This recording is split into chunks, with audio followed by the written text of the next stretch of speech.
মই তিনিচুকীয়া ছোৱালী। মোৰ নাম মনীষা দাস। মোৰ কালি বিশেষ নিউজ এটা ওলোৱাৰ বাবে মই আজি নিউজ আহিবলগীয়া হ'ল। মোৰ ভতিজা এজনী 26 তাৰিখৰ দিনাখন ৰাতিপুৱা 6 বজাৰ পৰা নাই দেখি মই ঘৰৰ ওচৰৰ মানুহ এজনী সুধিবলৈ যোৱা দেখি মানুহজনীয়ে লগৰ ছোৱালী মাক হয়, সুধিব যোৱা দেখি কিবা জানে নেকি বুলি জনা দেখি তাই সুধিব যোৱা দেখি ঘৰৰ পৰা ওলাই নাহিলে। আমি তাৰ ঘৰত সোমোৱাও নাই, ৰাস্তা পাই যে সুধিলোঁ তাই কিবা গম পায় নেকি। সি কি কৰিছে, বেয়া মাত মাতি কিনি আমাক ধমকি দিছে, কৈছে যে পুলিচক ফোন কৰিছোঁ, তহঁতি ৰখি থাক ইয়াতে।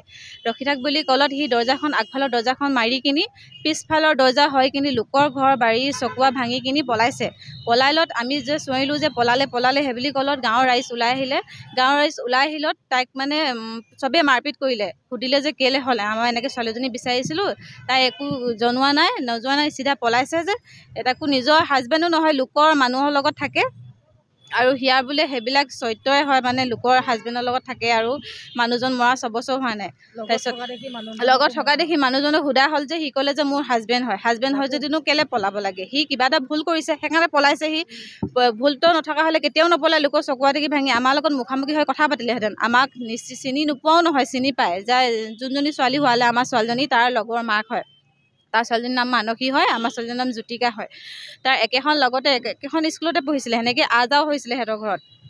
আমি সোধা দেখি সি পলালত গাঁৱৰ ৰাইজে ইয়াক মাৰপিট কৰিলত এতিয়া সি উল্টাকৈ কেছখন দিছে। আমি মাৰপিট কৰিলোঁ তাক, আমিতো কোৱা নাই, ৰাইজে কোনে মেলে কি জানো। আমি তাৰ ঘৰত সোমোৱাও নাই, তাৰ বান্দাৰ ভিতৰতো সোমোৱা নাই। সি খালি নিজে পিছফালে হৈ কিনি পলালত আমি গোটেই ৰাইজে মাৰিলে, আমি নাজানো কেলে, মানে চবেই মাৰিবই আৰু এইটো গাঁৱত পৰিৱেশত থাকিলে এইটো মাৰপিট কৰিবই। আৰু সি এতিয়া শুনি পাইছোঁ যে সি মানে ল'ৰা ছোৱালী ছাপ্লাই দিয়ে, কিবা কোম্পানী এটা আছে, কোম্পানীটোৰ পৰা সি নিজে গাৰ্জেন বনে, মাকহঁতক খবৰ নিদিয়ে। আমাৰ লগত প্ৰমাণো আছে, সি নিজে গাৰ্জেন মাকহঁত বনি কিনি লোকৰ ল'ৰা ছোৱালী বাহিৰত পঠিয়াই কাম কৰিবলৈ।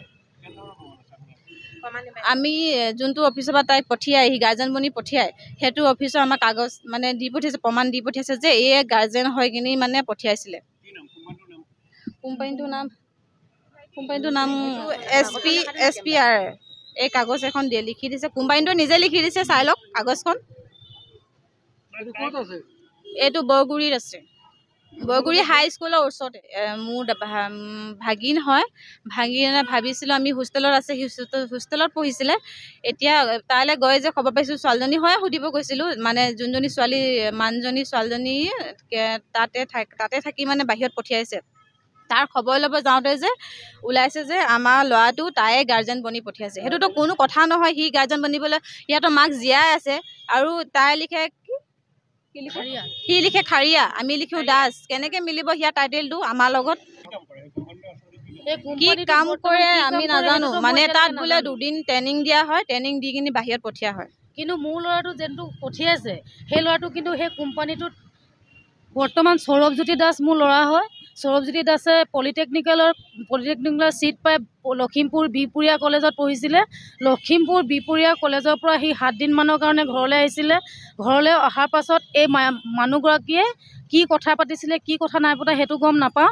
কথা বতৰা পাতি মেলি সিহঁতৰ মাজতে প্লান বনাই পেলাই মোৰ ল'ৰাটো গাৰ্জেন বনি এই কোম্পানীটোৰ পৰা তামিলনাডুত পঠিওৱা হ'ল।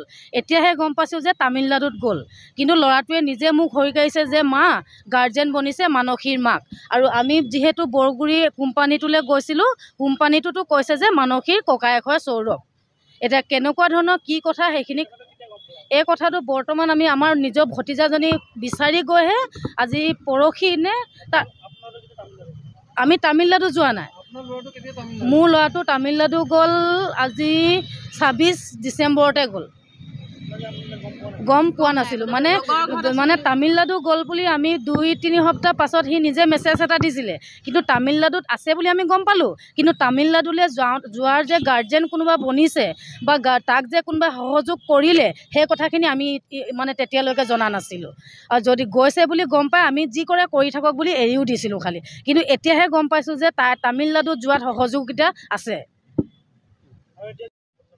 এই মাৰপিটটোৰ লগত কোনে কোনে জড়িত বুলি ক'বলগীয়া কোনো মানুহৰ নামেই নাই। মানে ইয়াত অসংখ্য মানুহে মাৰিলে, মানে মানুহৰ কোনো নাম উল্লেখ কৰিবলৈ মানে নায়েই ইয়াত।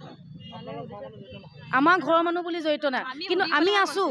আমি বাছ আমি মানুহজনীৰ ঘৰলৈ গৈছোঁ যে তাৰ ছোৱালীজনীৰ নাম্বাৰটো বিচাৰি।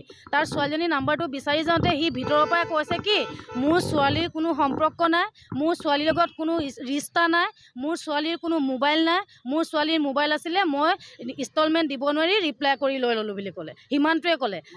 তাৰপাছত কোৱাৰ পাছত সি পিছফালে দৰ্জা দি পলোৱাৰ পাছত এই ঘটনাটো 26 তাৰিখৰ ঘটনা, 8:30 9টা বজাৰ কাহিনী। ৰাতি মাৰপিট কৰিছে কেলে পাব্লিকে কৈছে যে সত্য। যেতিয়া মানে সি পিছফালে দৰ্জা দি ওলাই গুচি গ'ল তেতিয়া চুৰ হৈ বুলি চিঞৰোতে গোটেই গাঁৱৰ মানুহ আহিলে। এটা মানুহৰ ঘৰত সি সোমাই দিলে, কোনো ঘৰ নহয় মানে এইটো, সেই ঘৰটোৰ পৰা উলিয়াই আনি চবেই মাৰিলে তাক। মানুহজনীৰ